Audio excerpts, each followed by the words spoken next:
La isla de Peleliu, una pequeña masa de tierra en el archipiélago de Palau, situado en el Océano Pacífico Occidental, no parecía un lugar donde ocurriría un milagro militar, no parecía un lugar donde los principios de la guerra serían trastornados de manera fundamental. En la madrugada del 15 de septiembre de 1944, mientras el sol todavía dormía bajo el horizonte, mientras la oscuridad envolvía el océano en un manto de misterio, 800 marines estadounidenses desembarcaban en las playas de coral blanco de Peleliu. Su comandante, el coronel Eugene Angus Goodwin, un hombre de origen escocés-irlandés nacido en las calles obreras de Louisville, Kentucky, había tomado una decisión que contradecía de manera fundamental todos los principios de la guerra ofensiva convencional. Una decisión que sus superiores en el Comando del Pacífico consideraban suicida, una decisión que violaba los protocolos establecidos de ataque militar.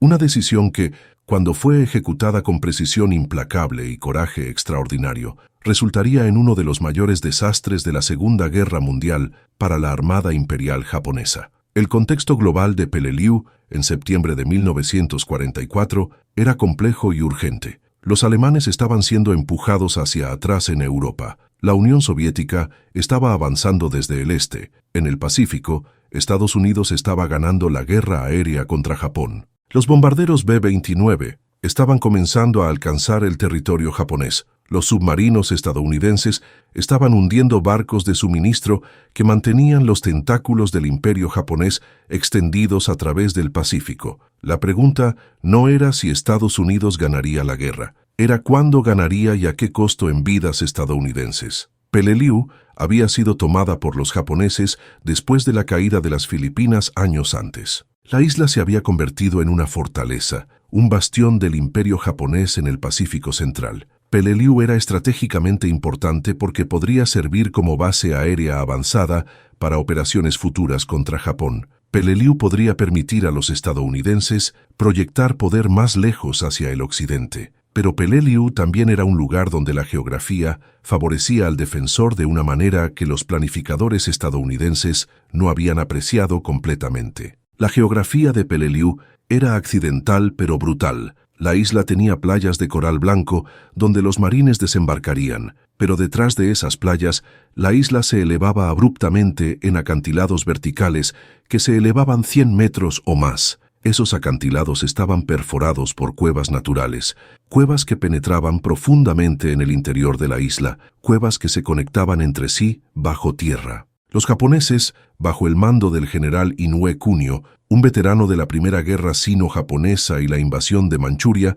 habían transformado esas cuevas naturales en un sistema de búnkeres interconectados que era casi impenetrable. Habían cavado trincheras, habían colocado cañones antitanque en posiciones de fuego cruzado, habían construido casamatas de hormigón que podían resistir bombardeos, habían creado una red de fuego cruzado que cubría cada aproximación posible a la isla. Había aproximadamente 2.500 soldados japoneses, guarnición en Peleliu. Estos no eran reclutas inexpertos, estos eran tropas experimentadas que habían visto combate en China, que habían participado en la invasión de Malasia, que sabían cómo luchar, estaban bien atrincherados, estaban bien preparados. Estaban bien alimentados por suministros que llegaban regularmente desde Japón en barcos que corrían el riesgo de ser hundidos por submarinos estadounidenses, pero que seguían llegando. El plan estadounidense original era simple, era directo, era el plan que había funcionado en Iwo Jima, en Tarawa, en Saipán. Era bombardear la isla desde el aire, bombardearla desde el mar con artillería naval concentrada que podría destruir cualquier fortificación, luego desembarcar infantería, conquistar la isla y mover hacia el siguiente objetivo en la cadena de islas que conducía a Japón. Era el plan estándar, era el plan que había funcionado antes, era el plan que los planificadores de Estado Mayor esperaban que funcionara en Peleliu. Pero Peleliu era diferente. Peleliu tenía una geografía que hacía que el plan estándar fuera casi imposible de ejecutar de manera eficiente. Peleliu tenía un terreno que permitía a los defensores mantener posiciones incluso bajo bombardeo constante. Peleliu tenía cuevas donde los soldados japoneses podían ocultarse, donde podían reorganizarse, donde podían contraatacar desde ángulos inesperados. El coronel Eugene Angus Goodwin nació el 23 de marzo de 1903 en Louisville, Kentucky, en el seno de una familia de trabajadores portuarios que vivían a solo 5 cuadras del río Ohio. Su padre, James Goodwin, era estibador, un hombre que trabajaba en los muelles, que cargaba y descargaba barcos. Su madre, Margaret O'Connor, era hija de inmigrantes irlandeses. Era una mujer que trabajaba como costurera, que pasaba horas cada día cosiendo ropas para otras personas. La familia Goodwin vivía en uno de los barrios más pobres de Louisville, un lugar donde la vida era dura, donde los trabajadores se unían contra los patrones, donde la educación era un lujo que pocos podían permitirse, donde el concepto de movilidad social era casi una fantasía. Eugene fue el quinto de 8 hijos. Sus hermanos mayores trabajaban en empleos manuales. Sus hermanos menores seguirían el mismo camino, pero Eugene fue diferente desde la infancia. Mientras sus hermanos jugaban, Eugene observaba cómo funcionaban las cosas. Mientras sus hermanos corrían calles, Eugene estudiaba cómo resolver problemas. Mostró una capacidad excepcional para ver soluciones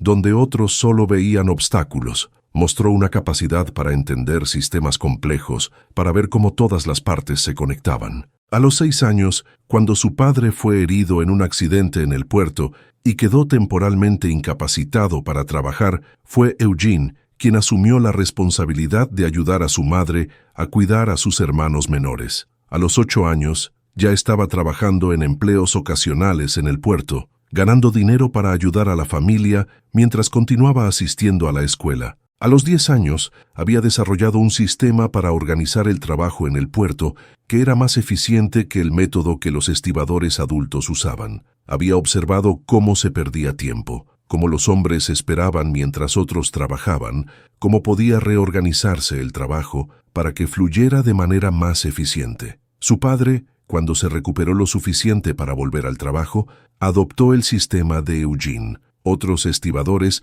también lo adoptaron. La reputación de Eugene como pensador comenzó a crecer. La capacidad de Eugene para ver la eficiencia, para ver cómo las cosas podrían funcionar mejor, era innata. Era algo que no podía ser enseñado en las escuelas de Louisville, porque las escuelas de Louisville no enseñaban pensamiento estratégico a los hijos de los trabajadores portuarios. Su mentor fue un hombre llamado Sargento Thomas O'Brien, un veterano de la Primera Guerra Mundial que vivía en el mismo barrio obrero. O'Brien había visto combate en las trincheras de Francia. Había visto cómo la estrategia pequeña, la táctica local, podía cambiar el resultado de la batalla. Había visto a hombres morir por órdenes tontas. Había visto a hombres vivir porque un sargento inteligente había modificado el plan. Cuando O'Brien se jubiló del ejército, se convirtió en un maestro de escuela, un hombre que enseñaba no solo sobre el pasado, sino sobre la estrategia militar. O'Brien comenzó a enseñarle a Eugene sobre estrategia militar cuando Eugene tenía solo 14 años. Le enseñó sobre movimiento de tropas, le enseñó sobre posicionamiento, le enseñó sobre cómo ver el terreno no como un mapa abstracto, sino como un escenario tridimensional donde cada colina, cada árbol, cada roca podía ser usada como ventaja táctica. O'Brien le daba libros antiguos sobre Napoleón, sobre Sun Tzu, sobre estrategas militares clásicos. O'Brien le hacía jugar al ajedrez, no para divertirse, sino para enseñarle a pensar varios movimientos adelante. O'Brien le decía con los ojos brillantes de la convicción: Goodwin, el mejor soldado no es el más fuerte, no es el que puede disparar con la mayor precisión, no es el que tiene la mejor puntería, es el que piensa 3 movimientos adelante, es el que entiende no solo lo que está sucediendo ahora, sino lo que el enemigo planea hacer mañana. Es el que ve el terreno como un aliado, no como un obstáculo. Los hombres de los barrios pobres de Louisville no se convertían en oficiales. No se suponía que lo hicieran. No había precedente. No había expectativa de que sucediera. Pero Eugene Goodwin estaba determinado. Se alistó en los Marines en 1921 a los 18 años, porque era una oportunidad. Era una manera de escapar de la pobreza. Era una manera de acceder a una educación que de otra manera no habría sido disponible. Era una manera de demostrar que los hijos de los trabajadores portuarios podían ser más que sus padres. Ascendió a través de los rangos con la determinación de un hombre que sabía que no le sería permitido fallar. Fue promovido a cabo, fue promovido a sargento, fue promovido a teniente. Cada ascenso fue una batalla contra las expectativas bajas de sus superiores. Muchos de sus superiores veían a un hombre de origen trabajador como una anomalía, como una excepción que no debería ser imitada, no como el futuro liderazgo militar. Fue ascendido a capitán en 1935. Fue ascendido a mayor en 1941, justo cuando Estados Unidos entró formalmente en la Segunda Guerra Mundial después del ataque a Pearl Harbor. Fue ascendido a coronel en 1943, después de una serie de operaciones brillantemente ejecutadas en las Islas Salomón, donde demostró capacidades de liderazgo excepcionales bajo fuego enemigo. En 1944, el coronel Eugene Goodwin fue asignado al mando de la segunda compañía del 20º Regimiento de Marines, una unidad que consistía en aproximadamente 800 hombres bajo su mando directo. Estos no eran hombres ordinarios. Estos eran marines que habían visto combate en Guadalcanal, donde habían luchado en condiciones casi imposibles. Estos eran hombres que habían visto combate en Nueva Guinea. Estos eran hombres que habían visto combate en las islas centrales del Pacífico. Estos eran hombres endurecidos por la guerra.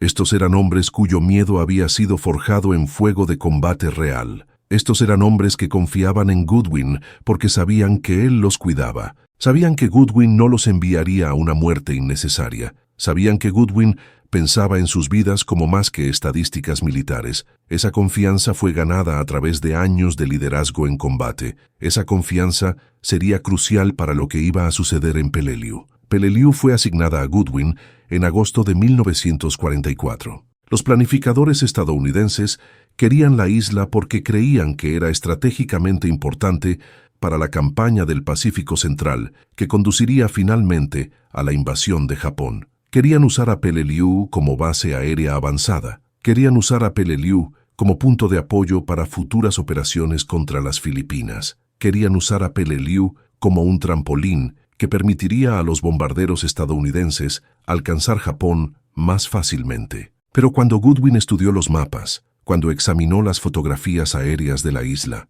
cuando habló con los pilotos que habían volado sobre Peleliu observando el terreno, cuando habló con los marineros de la Armada que habían reconocido las playas, supo que el plan estándar no funcionaría. Supo que el plan que le había sido dado necesitaba ser modificado fundamentalmente. El plan que Goodwin había recibido era simple. Era el plan estándar del Pacífico. Era desembarcar en la Playa Roja, avanzar hacia el interior de la isla, rodear los búnkeres japoneses, luego destruirlos con fuego concentrado. Parecía simple, parecía viable, parecía que era un plan que podría ser ejecutado, pero Goodwin vio algo que los planificadores de Estado Mayor no habían visto con la suficiente claridad. Vio que el terreno interior de Peleliu era un laberinto de cuevas conectadas. Vio que los japoneses podían moverse bajo tierra como si estuvieran en un sistema de transporte subterráneo. Vio que los japoneses podían reorganizarse rápidamente. Vio que los japoneses podían contraatacar desde ángulos inesperados.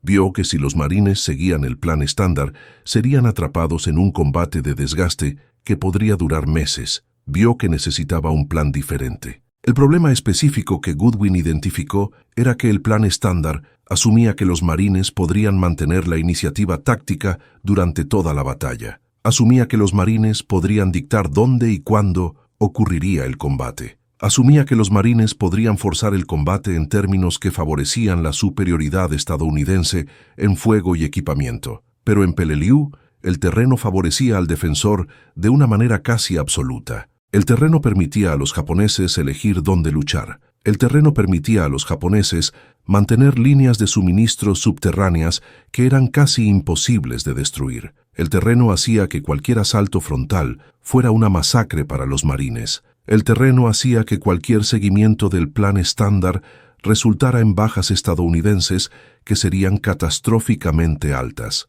Goodwin presentó su análisis del problema a sus superiores en el Mando Pacífico. Le dijeron que siguiera el plan. Le dijeron que sus preocupaciones sobre el terreno eran infundadas. Le dijeron que la superioridad aérea estadounidense, la superioridad naval estadounidense, la superioridad de fuego estadounidense haría que la batalla fuera corta. Le dijeron que confiara en el plan. Le dijeron que ejecutara sus órdenes. Goodwin escuchó. Goodwin asintió con la cabeza, pero Goodwin no obedeció completamente. En cambio, modificó el plan de una manera que sus superiores no habían anticipado, que sus superiores no habían permitido explícitamente, pero que también no habían prohibido de manera suficientemente clara como para evitar completamente. La estrategia innovadora de Goodwin fue contraintuitiva. Fue un plan que desafiaba la sabiduría militar convencional. En lugar de intentar conquistar la isla rápidamente, en lugar de intentar penetrar profundamente en el interior de la isla,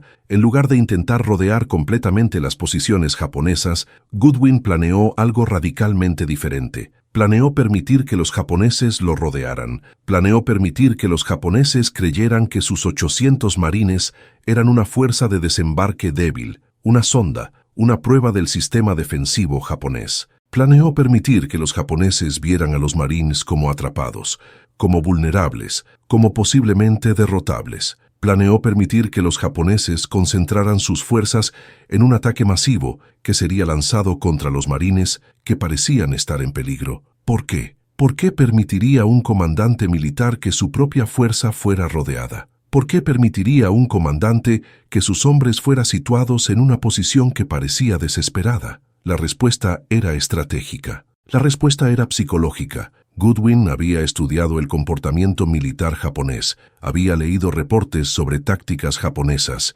había hablado con otros oficiales que habían luchado contra los japoneses, sabía que los comandantes japoneses valoraban los ataques coordinados de gran escala, sabía que los comandantes japoneses creían que una ofensiva masiva podía abrumar a los defensores. Sabía que si podía hacerles creer que tenían a los marines atrapados, que podían destruir completamente a los marines con un ataque de fuerza total, entonces lanzarían exactamente ese ataque. Y si lanzaban ese ataque, si concentraban 2.500 soldados en un campo de batalla, donde la superioridad de fuego estadounidense podría ser plenamente aprovechada, donde los aviones estadounidenses podrían atacar, donde la artillería estadounidense podría disparar sin obstáculos, entonces Goodwin podría destruir ejército entero. La ejecución fue brutal en su simplicidad. Fue un plan que requería que los Marines confiaran completamente en su comandante. Fue un plan que requería que los Marines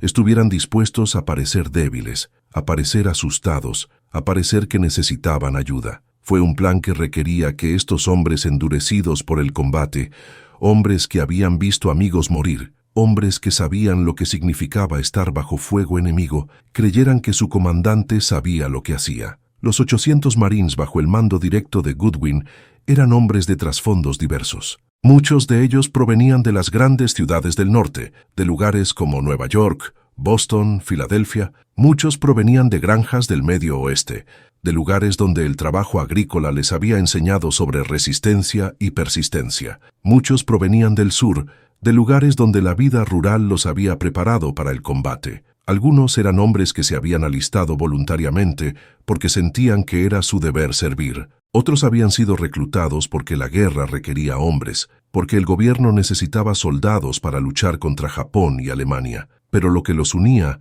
era que habían sido entrenados juntos, que habían luchado juntos en campañas anteriores, que habían visto combate real, que confiaban en el liderazgo de su coronel. Estos no eran reclutas nuevos. Estos eran hombres endurecidos por la guerra. Muchos de ellos habían estado en Guadalcanal, una de las batallas más sangrientas del Pacífico, donde los marines habían luchado en la selva contra enemigos que nunca dejaban de atacar. Habían visto a amigos morir. Habían estado bajo fuego enemigo constante. Sabían lo que significaba el verdadero combate, no solo el entrenamiento en bases estadounidenses. Cuando Goodwin les dio sus órdenes para Peleliu, cuando les explicó en términos que podían entender lo que iba a suceder, estos hombres confiaron en él, y esa confianza fue, en última instancia, lo que permitió que el plan funcionara, porque el plan requería que los marines estuvieran dispuestos a parecer débiles, a parecer que estaban siendo contenidos, a parecer que estaban en peligro,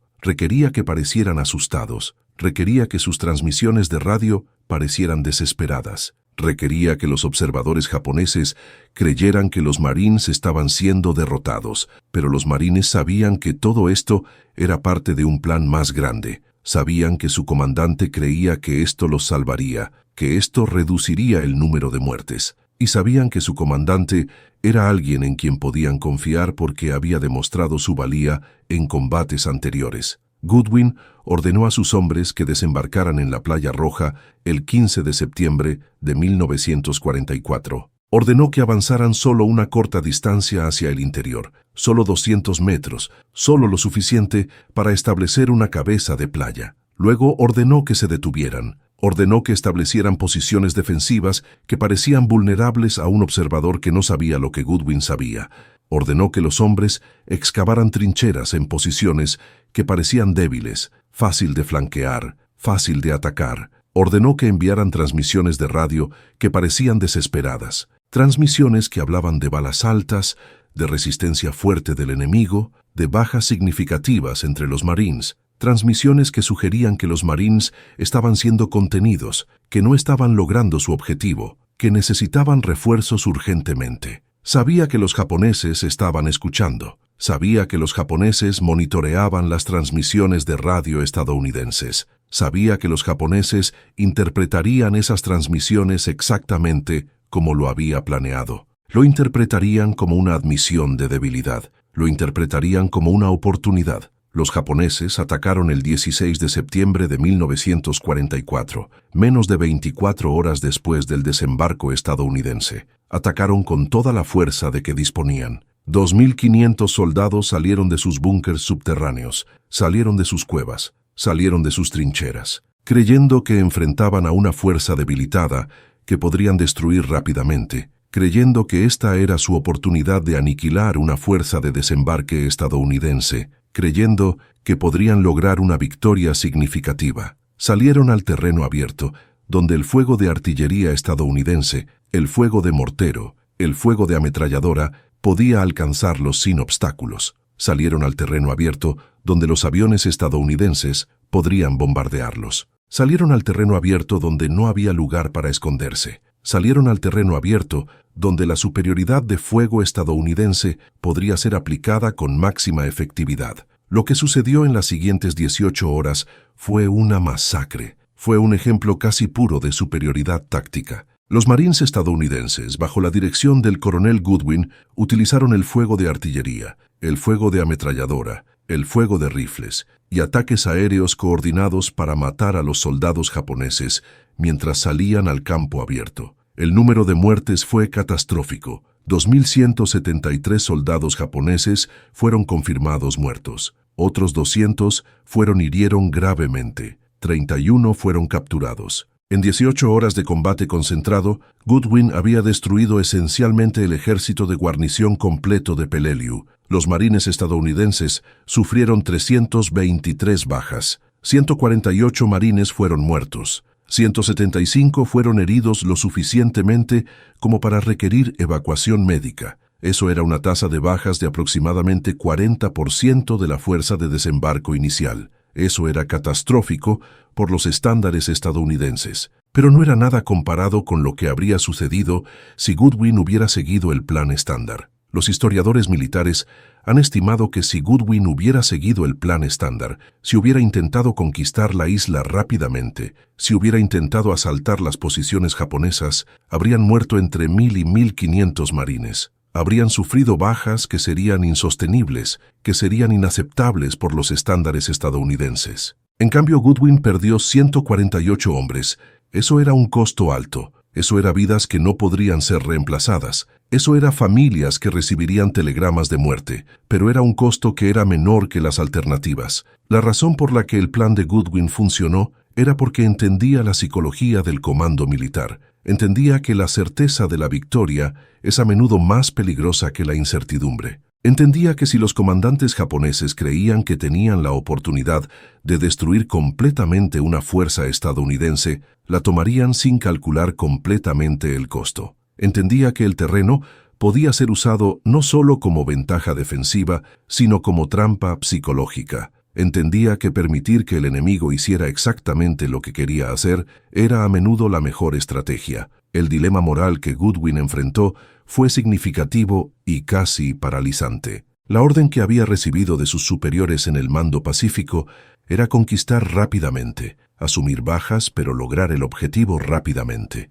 La orden asumía un plan estándar. Goodwin violó esa orden. Goodwin modificó el plan sin recibir aprobación explícita de sus superiores. Goodwin desobedeció, aunque fuera de una manera que era técnicamente ambigua. Habría sido fácil para sus superiores arrestarlo por insubordinación. Habría sido fácil para sus superiores relevarlo del mando y reemplazarlo con alguien que seguiría el plan estándar. Pero funcionó. Funcionó tan bien que los historiadores militares todavía lo estudian. Funcionó tan bien que los casos de estudio militares modernos lo utilizan como ejemplo de liderazgo innovador bajo presión extrema. El problema específico que Goodwin resolvió fue que el comando estadounidense en el Pacífico estaba operando bajo una mentalidad de vencer al enemigo atacando. Esa mentalidad funcionaba en algunas circunstancias. Funcionaba cuando los estadounidenses tenían ventaja numérica. Funcionaba cuando los estadounidenses tenían terreno abierto donde su superioridad de fuego podía ser aplicada. Pero esa mentalidad no funcionaba en todas las circunstancias. Peleliu fue un lugar donde el enemigo, si se lo permitía, sería autodestructivo. Peleliu fue un lugar donde los japoneses, si salían de sus posiciones defensivas, serían vulnerables. Peleliu fue un lugar donde la mejor estrategia no era atacar, sino permitir que el enemigo atacara. Goodwin vio eso. Goodwin comprendió eso. Goodwin permitió que los japoneses se autodestruyeran. Después de Peleliu, Goodwin fue promovido a general de brigada. Fue asignado a trabajar en planificación estratégica para el Mando Pacífico. Fue consultado sobre futuras operaciones en el Pacífico. Fue consultado sobre invasiones futuras de islas. Su nombre comenzó a aparecer en reportes de Estado Mayor. Los historiadores militares comenzaron a notar su nombre. Su éxito en Peleliu fue documentado cuidadosamente.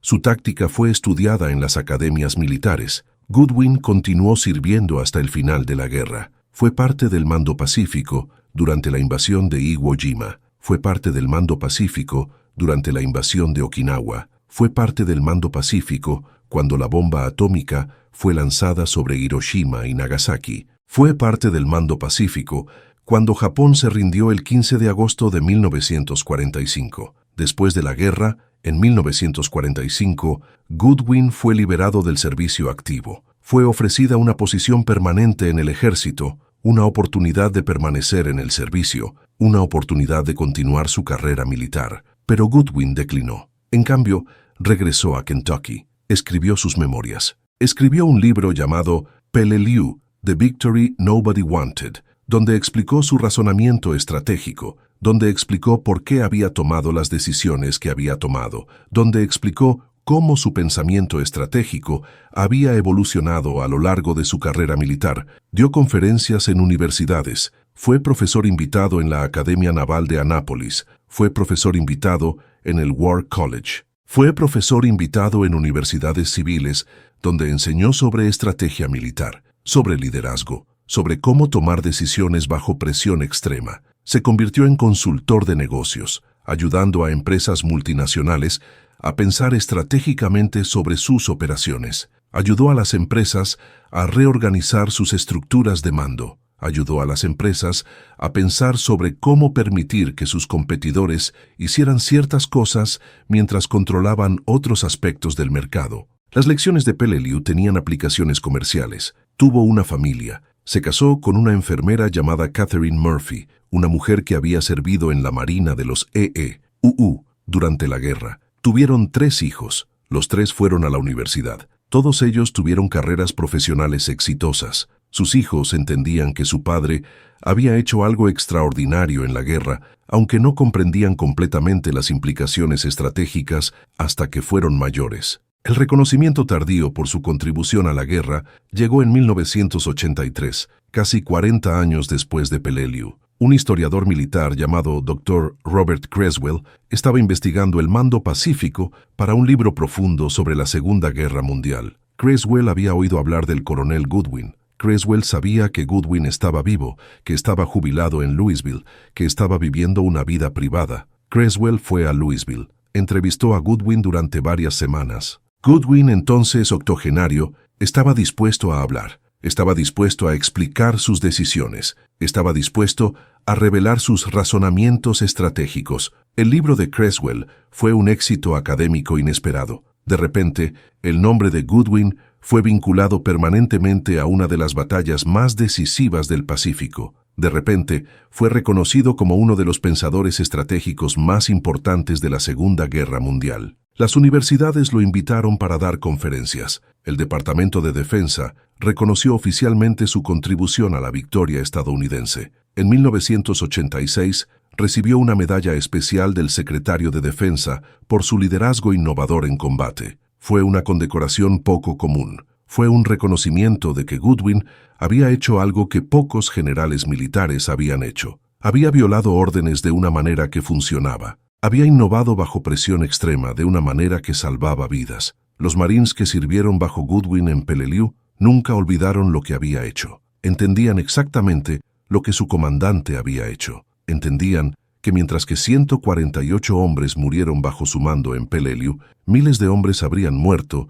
si el plan estándar hubiera sido seguido. Entendían que Goodwin había hecho una apuesta calculada y ganó esa apuesta. Las reuniones de veteranos de Peleliu se convirtieron en ocasiones donde Goodwin era honrado, donde los marines que habían servido bajo él compartían historias, donde se hablaba de lo que había sucedido en esos 18 horas de combate, donde se comprendía que cada uno de esos marines que estaba vivo, que estaba en la reunión, que estaba con su familia, estaba vivo porque Goodwin había pensado estratégicamente. La vida de Eugene Angus Goodwin terminó el 14 de marzo de 1994, a la edad de 91 años. Murió como un hombre que había vivido una vida de propósito. Murió sabiendo que su nombre estaba en los libros de historia. Murió sabiendo que su estrategia en Peleliu había sido estudiada en academias militares durante 50 años. Murió sabiendo que su nombre era sinónimo con liderazgo innovador. Murió sabiendo que había salvado la vida de miles de hombres que nunca supo que fueron salvos, que vivieron vidas que hubiera sido imposible vivir si hubiera seguido el plan estándar. El legado de Peleliu es complejo y multifacético. La batalla fue una victoria táctica clara. Fue un ejemplo definitivo de cómo el pensamiento estratégico podía cambiar el resultado del combate. Fue un ejemplo de cómo un comandante podía ver más allá de los planes convencionales. Pero Peleliu también fue un lugar donde muchos hombres murieron. Fue un lugar donde marines estadounidenses vieron el horror de la guerra de una manera que cambió sus perspectivas sobre la vida. Fue un lugar donde los costos de la victoria fueron altos, donde el trauma de combate fue profundo, donde la cicatriz emocional fue duradera. Lo que hace que la historia de Peleliu sea importante hoy, lo que hace que la estrategia de Goodwin sea estudiada por oficiales militares modernos, por ejecutivos de negocios, por pensadores estratégicos, es que demuestra un principio fundamental que es a menudo ignorado, que las soluciones a los problemas complejos son a menudo contraintuitivas, que la victoria no siempre viene del ataque frontal, que a veces la mejor estrategia es permitir que el enemigo haga exactamente lo que quiere hacer, que a veces la mejor defensa no es una defensa pasiva, sino una trampa inteligente que convierte la ofensiva del enemigo en su destrucción. El coronel Eugene Goodwin entendió algo fundamental sobre la naturaleza del conflicto que muchos comandantes militares no entienden ni hoy. Entendió que las batallas no se ganan simplemente a través de la fuerza bruta, a través de la superioridad de fuego, a través de la cantidad de tropas. Se ganan a través de la comprensión profunda de la psicología del enemigo. Se ganan a través de la visión estratégica que ve más allá de lo obvio. Se ganan a través del liderazgo que está dispuesto a tomar riesgos calculados, que está dispuesto a parecer débil cuando en realidad está siendo fuerte, que está dispuesto a permitir que el enemigo haga exactamente lo que parece que el enemigo quiere hacer. Esa es la lección de Peleliu. Esa es la razón por la cual esta batalla sigue siendo estudiada por los mejores pensadores estratégicos del mundo. Esa es la razón por la cual el nombre de Eugene Goodwin sigue siendo recordado en los círculos militares, porque demostró que a veces, para ganar, tienes que permitir que el enemigo piense que está ganando. Tienes que permitir que el enemigo revele sus intenciones. Tienes que permitir que el enemigo se autodestruya. 800 marines, 2.500 enemigos, una estrategia, una decisión. Una victoria que cambió el curso de la guerra en el Pacífico y que todavía enseña lecciones sobre liderazgo, estrategia y coraje hoy. Las lecciones de Peleliu continúan siendo relevantes no solo en contextos militares, sino en contextos de negocios, de política, de cualquier arena donde la estrategia y el pensamiento táctico son importantes. Peleliu fue la primera prueba real del concepto de permitir que el enemigo atacara en lugar de atacar directamente. La victoria fue tan decisiva, tan completa, que inmediatamente capturó la atención de los pensadores militares más profundos del tiempo. Los historiadores militares contemporáneos observaron lo que había sucedido. Observaron que un comandante había desafiado la sabiduría militar convencional y había ganado de manera total. Lo que sucedió después fue que las lecciones de Peleliu comenzaron a filtrarse a través del sistema militar estadounidense. Los reportes sobre la batalla fueron distribuidos a otros comandantes en el Pacífico. Se escribieron análisis estratégicos, se escribieron memorandos clasificados sobre lo que Goodwin había hecho y por qué había funcionado. Los planificadores de Estado Mayor comenzaron a considerar si otras operaciones podrían beneficiarse de una estrategia similar. Pero la adopción de las lecciones de Peleliu fue lenta. Fue lenta porque desafiaba la visión del mundo militar que la mayoría de los comandantes tenían. La mayoría de los comandantes militares habían sido entrenados bajo la teoría de la guerra ofensiva. Habían sido enseñados que la iniciativa táctica venía de atacar, de mantener el impulso, de nunca permitir que el enemigo recuperara la iniciativa. La idea de que una victoria podría venir de permitir que el enemigo atacara, de estar preparados para una emboscada, era casi revolucionaria. Sin embargo, en las operaciones posteriores en el Pacífico, en las invasiones de Iwo Jima y Okinawa, elementos de la estrategia de Goodwin fueron aplicados. Los comandantes comenzaron a pensar más cuidadosamente sobre cómo atraer al enemigo a posiciones donde la superioridad de fuego estadounidense podría ser plenamente aplicada. Comenzaron a pensar menos en la penetración rápida y más en la posición defensiva que convertía el terreno en un aliado. El análisis estratégico de lo que sucedió en Peleliu ha generado décadas de estudio académico. Los historiadores militares han estudiado cada aspecto de la batalla. Han estudiado los documentos contemporáneos, han entrevistado a los supervivientes, han examinado fotografías aéreas, han tratado de comprender exactamente cómo Goodwin había llegado a su decisión revolucionaria. Lo que los historiadores descubrieron fue que la decisión no había sido impulsiva. Había sido el resultado de cuidadoso análisis. Goodwin había pasado semanas estudiando mapas de Peleliu, había hablado con aviadores que habían volado sobre la isla, había hablado con inteligencia militar que había estudiado las posiciones japonesas. Goodwin había llegado lentamente, pero inevitablemente a la conclusión de que el plan estándar no funcionaría, y una vez que llegó a esa conclusión, comenzó a pensar en alternativas. La alternativa que desarrolló fue revolucionaria, porque era contraintuitiva, pero una vez que fue explicada, una vez que fue analizada, su lógica fue irrefutable. Si los marines avanzaban lentamente, si parecían débiles, si hacían transmisiones de radio que sugería que estaban siendo contenidos, entonces los japoneses atacarían. Y cuando atacaran, cuando salieran de sus posiciones defensivas, serían vulnerables. Serían vulnerables al fuego de artillería estadounidense. Serían vulnerables a los ataques aéreos. Serían vulnerables porque habrían abandonado el terreno ventajoso que los protegía. Ese era el genio de la estrategia de Goodwin. Era simple, era elegante, era potente, era contraintuitiva y funcionó. Los War Colleges estadounidenses enseñan Peleliu como un ejemplo de cómo un comandante subordinado puede desobedecer órdenes de una manera que es técnicamente insubordinación, pero que está fundamentada en un análisis estratégico más profundo que el que poseen los superiores. Enseñan Peleliu como un ejemplo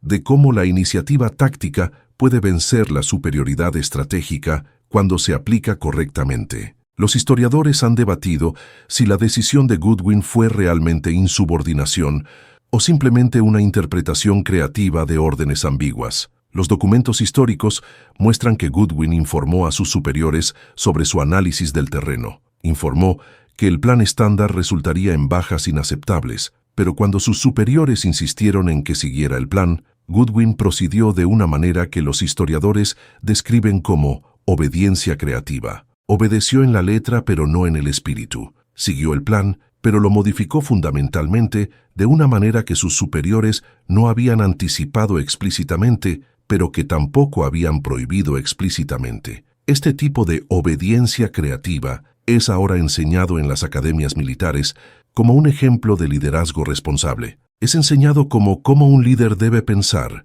no como un autómata que sigue órdenes ciegamente, sino como un pensador estratégico que entiende el espíritu de las órdenes y las intenciones últimas, y que está dispuesto a adaptarlas cuando nueva información sugiere que el plan original no es óptimo. La vida privada de Goodwin, después de la guerra, fue una vida de reflexión y educación. Escribió en sus memorias que los hombres que murieron en Peleliu, los 148 Marines, que no regresaron a casa, pesaron en su conciencia todos los días del resto de su vida. Escribió que aunque creía que su estrategia había salvado vidas, que aunque creía que el costo habría sido mucho más alto, si hubiera seguido el plan estándar, cada muerte seguía siendo una muerte que él había autorizado. Esa reflexión sobre el costo humano de la guerra fue lo que diferenció a Goodwin de muchos otros comandantes militares, fue lo que lo hizo un humanista además de un estratega, fue lo que lo hizo un modelo de liderazgo responsable. Los hombres que sirvieron bajo Goodwin en Peleliu escribieron cartas sobre él, cartas que fueron preservadas en archivos militares y que son estudiadas por historiadores hoy. Esas cartas describen a Goodwin como un hombre que cuidaba genuinamente por sus hombres, como un hombre que nunca pedía a sus soldados que hicieran algo que él mismo no estuviera dispuesto a hacer, como un hombre que pensaba constantemente en cómo salvar vidas, no en cómo ganar medallas. Una carta de un marín llamado Robert Chen, quien fue herido en Peleliu y sobrevivió, describía a Goodwin de esta manera: el coronel Goodwin es el comandante más inteligente que he visto jamás, pero más que eso, es el más humano. He visto comandantes que sacrificarían sus propias madres por una victoria. El coronel Goodwin sacrificó su propia seguridad de que estaba siguiendo órdenes para salvar nuestras vidas. Eso dice todo sobre quién es él. Es importante porque demuestra que la innovación bajo presión no tiene que venir a costa de los valores humanos, que un comandante puede ser tanto un estratega brillante como un líder humano que se preocupa genuinamente por el bienestar de los hombres bajo su mando. La Academia Naval de Annapolis, que durante décadas había rechazado a hombres como Goodwin porque venían de orígenes trabajadores, eventualmente reconoció su contribución a la historia militar. Aunque Goodwin nunca fue un graduado de Annapolis, aunque nunca siguió el camino tradicional de la oficialidad militar, fue honrado por la Academia. Fue invitado a hablar en la Academia. Sus escritos fueron incluidos en el currículo. Su estrategia fue enseñada como un ejemplo de cómo los mejores pensadores militares no siempre provienen de los lugares más esperados. El nombre de Eugene Goodwin sigue siendo recordado hoy en círculos militares, en círculos académicos, en cualquier lugar donde se estudia estrategia y liderazgo. Su innovación bajo presión, su disposición a cuestionar el pensamiento convencional, su coraje para desobedecer órdenes de una manera que era fundamentada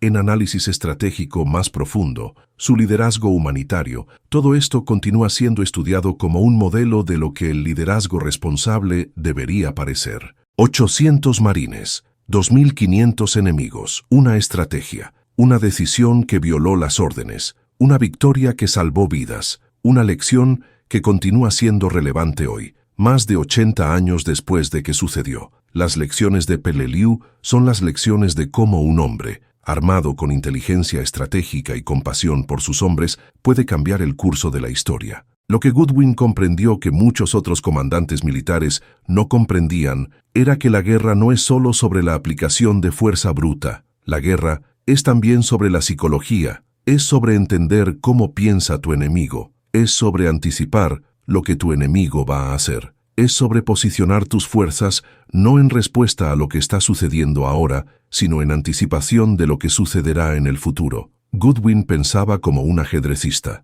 Pensaba varios movimientos adelante. Pensaba, si hago esto, ¿qué hará el enemigo? Y si el enemigo hace eso, ¿qué haré yo entonces? Este tipo de pensamiento estratégico requiere una mente disciplinada. Requiere la capacidad de considerar múltiples escenarios, requiere la capacidad de mantener el enfoque en el objetivo final, incluso cuando las tácticas cambian momento a momento. La mayoría de los comandantes militares en la Segunda Guerra Mundial no pensaban de esta manera. Pensaban en términos de cómo puedo atacar al enemigo, cómo puedo aplicar la máxima cantidad de fuerza, cómo puedo lograr el objetivo. Eso era el pensamiento militar estándar, eso era lo que se enseñaba en las academias militares, eso era lo que los generales esperaban que sus subordinados hicieran, pero Goodwin pensaba de manera diferente. Goodwin pensaba, ¿qué quiere el enemigo? ¿Cómo puedo usar su deseo contra él? ¿Cómo puedo hacer que el enemigo haga lo que quiero que haga, no forzando su obediencia, sino permitiéndole creer que está siguiendo su propia estrategia? La historia ha registrado muchas grandes batallas. Ha registrado Waterloo, ha registrado Gettysburg, ha registrado Stalingrado, ha registrado muchas batallas donde miles de hombres murieron en conflictos de enorme escala. Pero Peleliu es diferente, porque fue una batalla donde la estrategia cambió el resultado completamente. Donde un comandante, pensando de manera diferente, usando el terreno de manera diferente, permitiendo que el enemigo hiciera lo que el enemigo quería hacer, logró una victoria total, y lo hizo a un costo en vidas estadounidenses que fue significativamente menor de lo que hubiera sido si el plan estándar hubiera sido seguido. Eso es lo que hace que Peleliu sea única. Eso es lo que hace que la estrategia de Goodwin sea revolucionaria. Eso es lo que hace que el nombre de Eugene Goodwin sea recordado, porque demostró, de una manera que no podía ser ignorada, que la inteligencia estratégica es más poderosa que la fuerza bruta, que la comprensión de la psicología del enemigo